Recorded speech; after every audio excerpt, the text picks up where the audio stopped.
Navbatdagi savol. Ustoz, kim Alloh nozil qilgan hukm bilan hukm qilmasa, o'shalar kofirdirlar degan oyat bor. Ma'lumki, to'y marosimlarini halol yoki harom yo'l bilan qilish erkak kishining qo'lida. Agar u to'yni Alloh buyurgan tarzda qilmasa, shu oyat hukmi unga ham tegishli bo'ladimi yoki hijob o'ramagan ayollargacha? Bismillah, alhamdulillah, vassalatu vassalamu ala rasulillah va ba'd. Endi hozir bu sizni savolingizdan tushuniladiki, har qanday ma'siyat Alloh nozil qilgan hukmdan boshqa hukm bilan hukm qilish deb tushunyapsiz-da. Ya'ni hukm qilish boshqa narsa, ma'siyat qilish boshqa narsa. Ya'ni buni o'rtasida umum va xususlik nimasi aloqasi bor. Ya'ni Allohning hukmi bilan hukm qilmaslik ma'siyat. Lekin har qanday ma'siyat ham Allohning hukmi bilan hukm qilmaslik deyilmaydi. Masalan, aroq ichgan odam Allohning hukmi bilan hukm qilmadi deyilmaydi-da. Aroq ichdi deyiladi u odam. Yolg'on gapirgan odam masalan yolg'on gapirdi deyiladi. Birovning molini yesa, birovning molini yeydi. Riboxo'r masalan ribo yeydi, harom yeydi deyiladi odam. Lekin Allohning hukmi bilan hukm qilmadi deyilmaydi. Hukm qilish degani o'zi asli hukm hakama degani tortishdan olingan. Nimani hayvonni og'ziga tortadigan jilovini hakama deyiladi arab tilida. Tortgandan keyin to'xtatadi. Hukm ham ikkita talashib qolgan odamni birini bu yoqqa, birini bu yoqqa tortganligi uchun hukm deyilgan.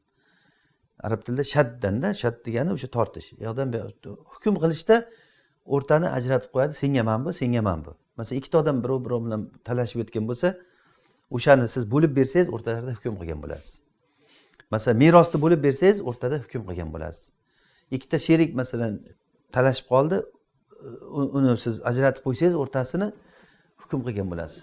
Xuddi masalan futboldagi hakam hukm qiladi. Ya'ni u o'sha bo'lmasa o'sha bitta to'pga talashib bir-birini bir narsa qilib qo'yadi odamlar. O'sha hakamsiz o'ynab bo'lmaydi.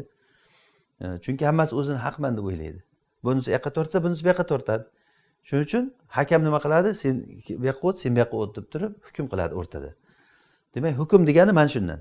Alloh taolo o'sha kim Allohning hukmi bilan hukm qilmasa, u kofir degan oyatda o'sha mana shu, ya'ni shu tomonini aytayaptiki, odamlar o'rtasida hukm qilganda albatta Allohning hukmi bilan hukm qilish shart. Agar Allohning hukmi bilan hukm qilmay, uni teskarisi bilan qilsa, uni to'g'ri kelmaydigan hukm bilan qilsa, albatta u odam ham zolim bo'ladi, ayni paytda zulm qiladi kimgadir.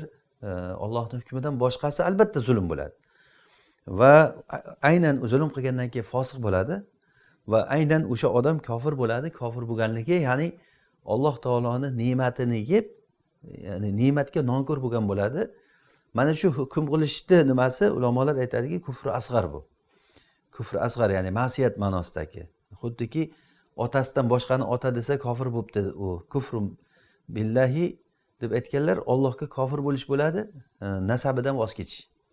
Bu kufr asg'ar. Ibn Abbos roziyallohu anhu aynan o'sha Allohning hukmidan hukm qilmaslikni kufr asg'ar deganlar. Hozir u masala undan so'ralinmayapti. Ya'ni hukmda Allohning hukmidan hukm qilmaslik kufr deyilganda, hukm bilan boshqa ma'siyatni hozir savol beruvchimiz aralashtirib yuboryapti. Hukm degani demak, ikkita narsani bir-biridan ajratish ma'nosida. Ana shu paytda albatta Allohning hukmi bilan ajratishimiz kerak biz. Allohning hukmi bilan hukm qilish kerak. Modam odamlar o'rtasida hukm qilindimi, masalan, Allohning hukmi bilan. Shunga masalan yo'l harakati qoidalari bor-ku. Yo'l harakati qoidalarini ko'p aytamizki, ko'p aksar holati Allohning hukmiga to'g'ri keladi. Ya'ni bu Allohning hukmi nima? Birovning haqqini yemaslik. Allohning hukmi birovga zulm qilmaslik. Va o'ng qo'l qoidalari masalan o'tganda o'ng qo'lga nima qilish, masalan shariatda bor o'ng qo'ldan birinchi bo'lib turib o'tish masalan. Va bir xil joylarda masalan signal bermaslik, mashinani ovozini chiqarib birovga zarar bermaslikka kiradi. O'shanga o'xshagan, ya'ni o'ziga o'zi zulm qilmaslik, o'zini o'zi halokatga tashlamaslik. Masalan, tormozi yo'q mashinani minish mumkin emas. Bu degani o'zingni o'zing halokatga tashlama degani. Ana shunday o'sha Allohning hukmlariga to'g'ri kelsa, bu odamlar agar uni chiqargan bo'lsa ham, lekin Allohning hukmiga to'g'ri kelyapti shu. Endi odamlar chiqargan narsa Allohning hukmiga ko'pi to'g'ri kelmaydi.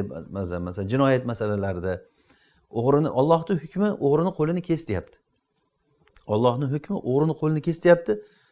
Endi odamlar chiqargan qonunga qarasangiz, o'g'rini qo'lini kesmayapti. Balki kesmaslikdan tashqari bu kesish noto'g'ri deyapti. Kesish noto'g'ri bu. Agar kessak odamlar o'rtasida nogironlar ko'payib ketadi deyilyapti. mana bu aynan Allohning hukmini qilmaslikdan tashqari uni noto'g'ri deb e'tiqod qilish ham bo'lyapti bu yerda. Yoki ayollar erkaklar o'rtasidagi masalalarda ham masalan shunga o'xshagan feministlarning e'tiqodlari masalan ayollarga zulm qilingan yoki ayolga ro'mol o'rab qo'yish unga zulm bo'ladi unga nisbatan. Uni hijobga o'rab qo'ysak ayolga nisbatan zulm bo'ladi bu degan narsa. Shunga o'xshagan ya'ni odamlar o'rtasida hukm chiqarilgan paytda, qonun chiqarilgan paytda Allohning hukmi bilan chiqarmasdan odam unga teskari kelayotgan hukmlar chiqarishi. Hozir oyatdagi shu ma'no shu tomon aytilingan. Ammo qolgan ma'siyatlar masalan ayol kishi ro'mol o'ramay yursa, aroq ichsa, masalan zino qiladi odamlar, bir-biriga zulm qiladi. Bu narsalar umumiy ma'siyatlarga kirayotgan narsalar bular. Bu boshqa narsa, bu boshqa narsa ya'ni. Vallohu a'lam.